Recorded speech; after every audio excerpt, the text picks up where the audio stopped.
नमस्कार। न्यूज़ डंका में आप सभी का स्वागत है। मैं महेश विचारे।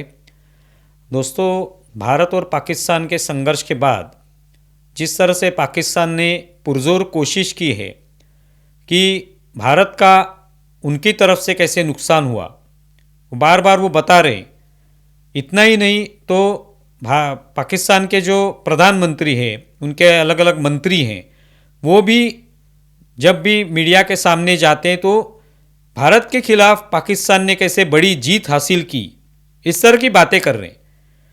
अभी पूरी दुनिया में उनकी हंसी उड़ाई जा रही है, उनका मजाक उड़ाया जा रहा है, क्योंकि कहीं पे भी ये विजय हासिल अगर उन्होंने की है तो उसके कोई सबूत उनके पास नहीं है, और इसके वजह से पूरे दुनिया भर में उनकी फजीयत हो रही है, उन पर हंसा जा रहा है, उनके मीम्स बनाए जा रहे हैं।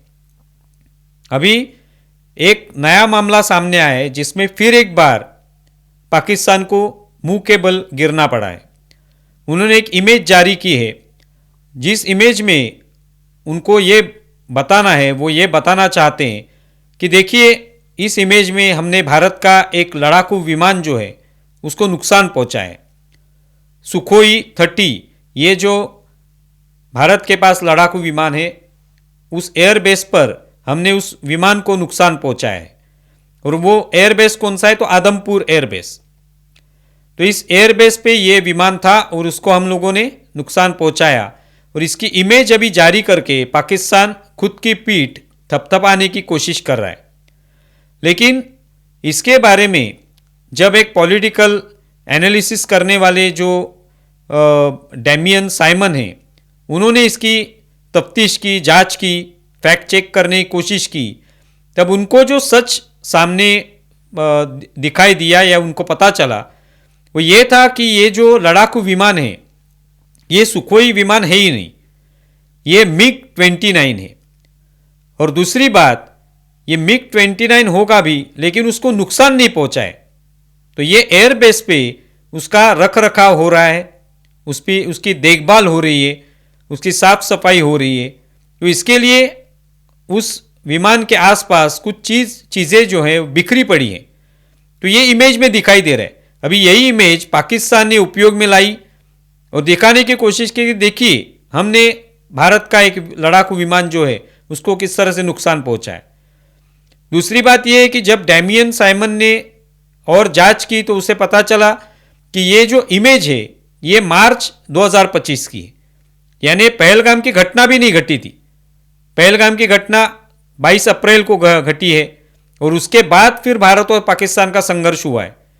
तो इसका मतलब ये इमेज भी बहुत पहले की है। तो ये इस तरह से पाकिस्तान की जो एक कोशिश थी वो नाकाम हो गई।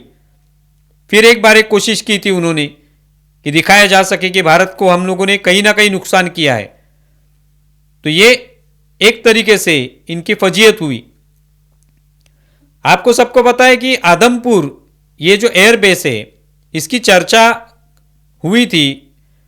वो कब हुई थी? जब पाकिस्तान ने दावा किया था कि इसी एयरबेस पर भारत की जो एयरबेस डिफेंस सिस्टम है, ये जो एयर डिफेंस सिस्टम है, उसमें S-400 इसने बेहतरीन काम करके दिखाया इस संघर्ष में। उसको भी हमने मार गिराया, उसका नुकसान किया, ये पाकिस्तान ने बताया था। तो तुरंत दूसरे दिन हमारे प्रधानमंत्री नरेंद्र मोदी वहाँ पे गए, जवानों से मिले और उनकी हौसला अफजाई की। उस वक्त नरेंद्र मोदी के पृष्ठभूमि पे यही S-400 दिखाई दे रहा था। तो सबको पता चला, पूरी दुनिया को पता चला कि पाकिस्तान झूठ बोल रहा है, पाकिस्तान के पास कोई सबूत नहीं है। हमारे S-400 जो सिस्टम है वो तो ठीक तरीके से काम कर रही है, वहीं पे है, खड़ी है वहां पे, उसको कोई नुकसान नहीं पहुंचा है। तो इसी आदमपुर एयरबेस पर फिर एक बार पाकिस्तान मुंह के बल गिरा है, और उनको ये अब दिखाने की कोशिश उन्होंने की कि हमने किस तरह से भारत का नुकसान किया। तो वास्तविक ये जो इमेज है वो तो मार्च 2025 की है, और दूसरी बात वो सुखोई की है नहीं, वो मिग 29 की है, और उसको कोई नुकसान नहीं पहुंचा। दूसरी फजीयत भी पाकिस्तान की हुई, वो इस तरह कि हमारे जो सांसद, जो एक सांसदों का प्रतिनिधिमंडल अलग अलग देशों में वो गए, और वहाँ पे उन्होंने पाकिस्तान किस तरह से आतंकवाद का प्रचार और प्रसार कर रहा है ये बताने की कोशिश की। उसको बहुत सफलता भी हासिल हुई। सभी देशों ने भारत की सराहना भी की, भारत का समर्थन किया, भारत के पीछे हम खड़े हैं, इस तरह से उन्होंने बताया। तो उसी की कॉपी करने की कोशिश पाकिस्तान ने की। पाकिस्तान का भी एक प्रतिनिधिमंडल अमेरिका में गया है, अलग अलग देशों में जा रहे हैं वो लोग। तुर्की में भी गए, अजरबैजान में गए, रूस में भी जाके पुतिन से उन्होंने बात की। तो अभी उन्होंने अमेरिका में गए, बिलावल भुट्टो वो उस प्रतिनिधिमंडल का नेतृत्व कर रहे थे और उन्होंने वहाँ पे अमेरिका में जाकर अपनी बात रखने की कोशिश की पाकिस्तान की। लेकिन अमेरिका ने उनको डांट लगाई कि पहले तो डॉक्टर आफरीदी जो जिनको पाकिस्तान के जेलों में बंद करके रखा है अपने, उनको पहले छोड़िए। ये डॉक्टर आफरीदी कौन है? तो ये डॉक्टर आफरीदी जिन्होंने अल कायदा का प्रमुख ओसामा बिन लादेन इसकी जानकारी अमेरिका को दी थी। जब अमेरिका ने ये जानकारी मिलने के बाद अबोटाबाद में जाके इस ओसामा बिन लादेन को मार गिराया था।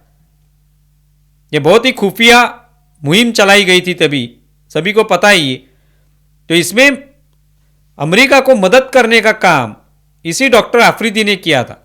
लेकिन देखिए कि आतंकवादी खुले घूम रहे हैं पाकिस्तान में, सैफुल्ला जैसे, हाफिज सईद जैसे, ये आतंकवादी घूम रहे हैं। लेकिन जिन्होंने आतंकवाद के खिलाफ मदद की वो जेल में बंद है। तो ये अमेरिका ने उनको बताया कि पहले उसको छोड़िए, डॉक्टर आफरीदी को, जिन्होंने मदद की है, जो आतंकवाद के खिलाफ इतनी महत्वपूर्ण जानकारी देने वाली व्यक्ति थी, उसको आपने जेल में बंद करके रखा है। वो आतंकवादी घूम रहे। हमारे जो सांसद है शशि थरूर, इन्होंने भी एक्स पर पोस्ट करके बताया कि ये देखिए इसके वजह से पाकिस्तान का जो आतंकवादी चेहरा है ये सामने आ गया कि जहां पे पाकिस्तान आतंकवाद के खिलाफ मदद करने वाले इंसान को ही बंद कर रहा है, इसका मतलब वो आतंकवाद का समर्थन कर रहा है। तो ये शशि थरूर ने भी कहा। तो फिर एक बार पाकिस्तान की फजीयत इस मामले में हुई।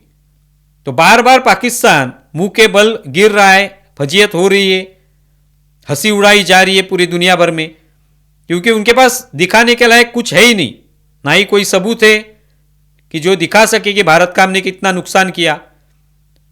इससे हमारे विपक्ष को एक सबक सीखना चाहिए कि देखिए पाकिस्तान के पास कुछ सबूत नहीं है।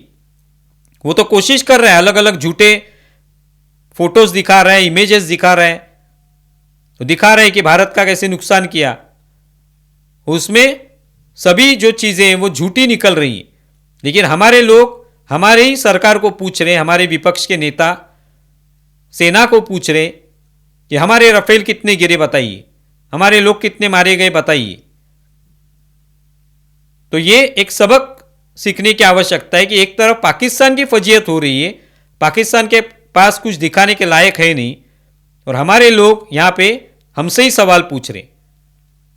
आप इसके बारे में क्या सोचते हैं जरूर बताएं। हमारा ये वीडियो ज़्यादा से ज़्यादा शेयर करें और हमारे YouTube चैनल सब्सक्राइब करें। धन्यवाद।